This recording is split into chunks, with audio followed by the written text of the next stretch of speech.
Hello, Namaste, beloved. I hope you are having a good day. So, someone asked about how to combat exhaustion. And so I started kind of thinking and brainstorming, okay, when I think of the word exhaustion, what does that mean for me?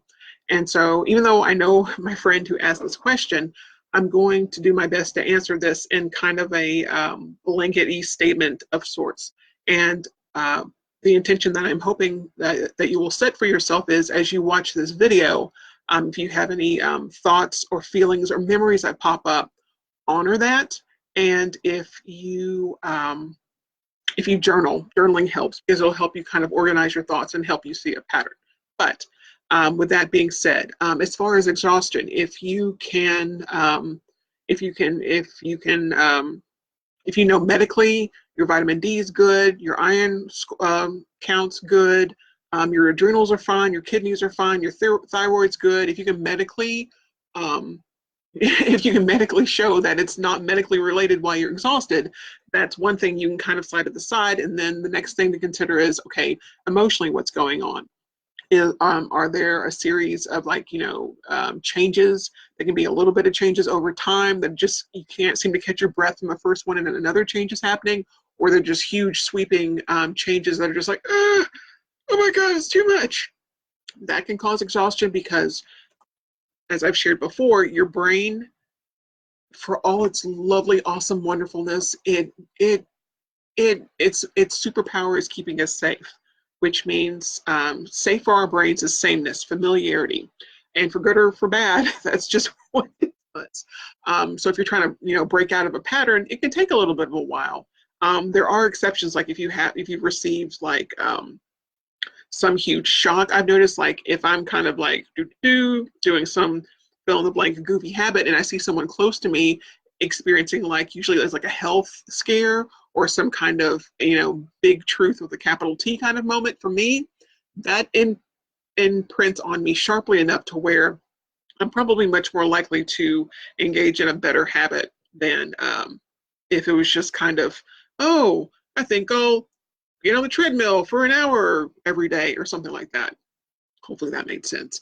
So, think back emotionally, what's kind of coming up for you. Again, this is where having a journal or just kind of keeping track, or like a diary, potato, helps, because you begin to notice, okay, on this day when, for example, I drank too much coffee and didn't have enough water, and so I was dehydrated, so I was kind of cranky or a little spacey. And if you're kind of, it's ownership of awareness and personal responsibility, which I feel like is the core of self-care.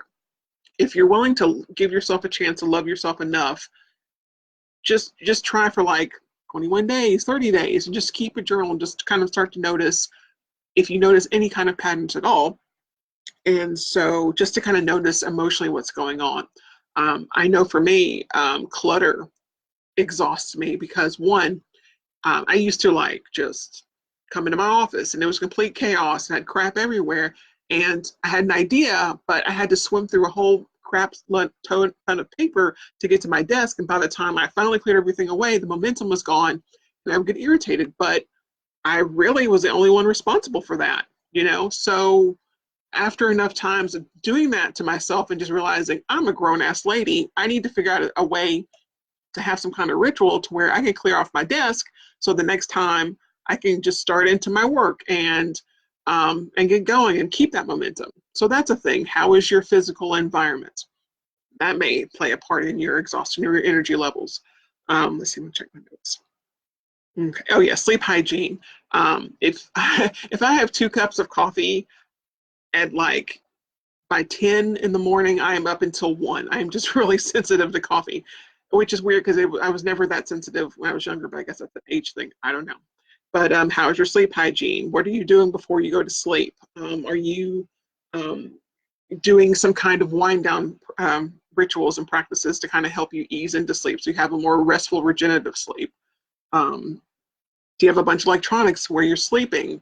Is the room that you're sleeping in cool and comfortable? Do you have a lot of sound distractions? White noise?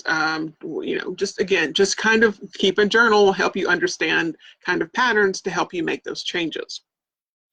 Let's see. Relationships with others. What are your personal relationships like? What are your professional relationships like? Is stuff going on at work that is just like it just follows you into the car and on the way home? That can, when it follows you in the car on the way home, that kind of leaks into your personal life, and it can, like, if you're not mindful and careful, it can make you cranky, and then you take it out on people that closest to you in your life.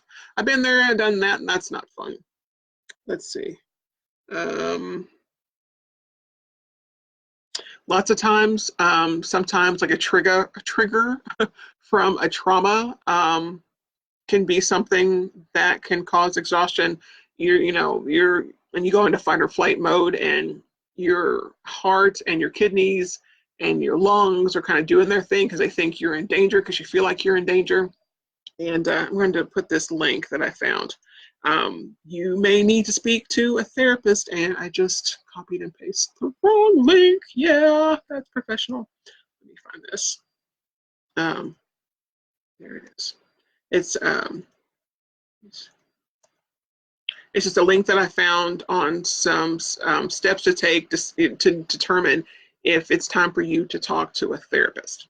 Because I'm not a therapist, I'm not a doctor, a lot of what I'm sharing with you is kind of from my own personal experience. I have almost damn near burnt out my adrenals, and your adrenals are connected to your kidneys. So they're kind of like a tag team. And a lot of times where adrenal fatigue comes from is like where you're stuck in that fight or flight. If you have a history of like high anxiety and it's not treated for whatever and however you want to treat that anxiety, it's going to tax your kidneys and your adrenals. That's why I said make sure that medically your exhaustion's not tied to something like that. There's a really wonderful book that I love quoting all the time. It's from The Relaxation Response by Dr. Herbert Benson. And I know the turning point for me and figuring out how I wanted to, I had to choose if it was worth it to me being stressed out all the time, when he broke down physiologically what your organs do when you are stressed out. And I don't know if it's because I'm married to a man who loves horror films, but it freaked me out. And I thought, this is not worth doing this to my organs, because I've had surgery, and surgery is expensive. And it's uncomfortable, and it's not very much fun, even though the end result was relief. So just some preventative things. And again, that doesn't have to be the only link that you read, obviously.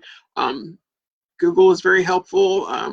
Again, if you have any feelings or thoughts that come up while I'm sharing all of this with you, honor them, act on them, journal on them, meditate on them, speak with a trusted friend about them, physician, mental health specialist, what have you. Just get into the practice of listening to your inner knowing, because even though we are in these squishy, fallible bodies, we are, I believe, deep down, perfect spiritual beings.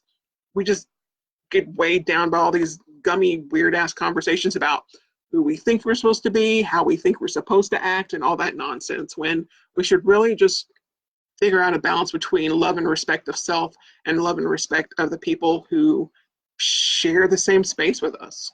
So I hope that is really super helpful for everyone who's drawn to watch this video, who feels like they needed to watch this video.